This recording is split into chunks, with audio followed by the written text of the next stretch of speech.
Hey, look, it's a guy in his car wearing sunglasses making a video. Except this is a Subaru, not a pickup, and these aren't wraparounds. And I'm not going to rant about anything. I just want to tell you guys about a story that I recently reported for West Virginia Public Broadcasting. Now, you may or may not know, but there's a town in West Virginia's northern panhandle that's up here. It's called New Vrindavan, and it's a Hare Krishna community. It's most well known for what's called the Palace of Gold. Here's a photo I took. This is an opulent palace built by the people there. They were all amateurs, and they built it as a residence for Bhaktivedanta Prabhupada, who was the founder of the Hare Krishna movement. But that is not what my story is about. A lot of my stories have to do with traditional Appalachian foodways, and that's what I went to New Vrindavan to chronicle. And the food there is really influenced by the faith of the members of the community. There are certain dietary restrictions. They don't eat meat. They don't really eat a lot of onion and garlic. And also they do things differently in the kitchen. They don't smell the food while they're cooking it, or they try to avoid it. They don't taste the food while they're, cooking it to make sure it has enough salt or whatever. They try not to even enjoy it visually. They don't make idle chit-chat with other people in the kitchen, because the entire time they're trying to keep their minds on Krishna, to maintain Krishna consciousness is the phrase you hear a lot. And that's because the way they see the food, whether it's food being prepared in the restaurant there or in the temple, it's an offering to Krishna. And they don't want to partake of that food before Krishna has an opportunity to enjoy that food. So the title of my piece is The Three Kitchens of New Vrindavan.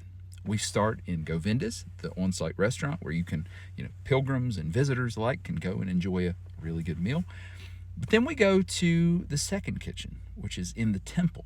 And that's where pilgrims who come to worship in the temple, they volunteer to prepare 2 free meals a day, 365 days a year, for anybody that wants to eat, whether you're there to worship or just somebody in need of a meal. And there's a really cool story behind that.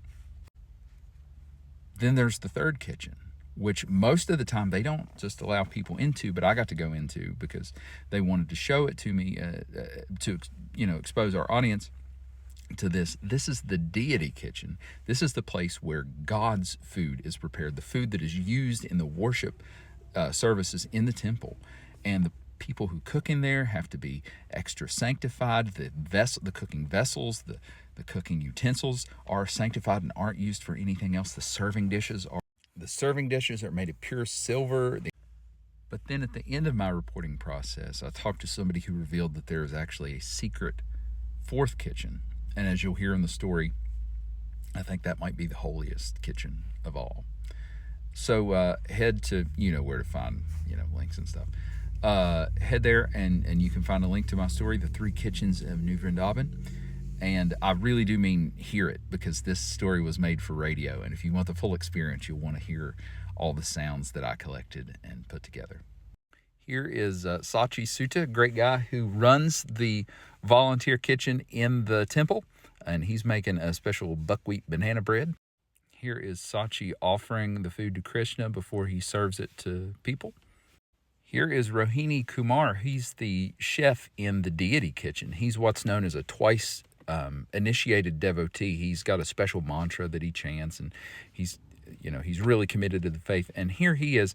He's making these little milk candies. You can kind of see him there in the bottom of the frame.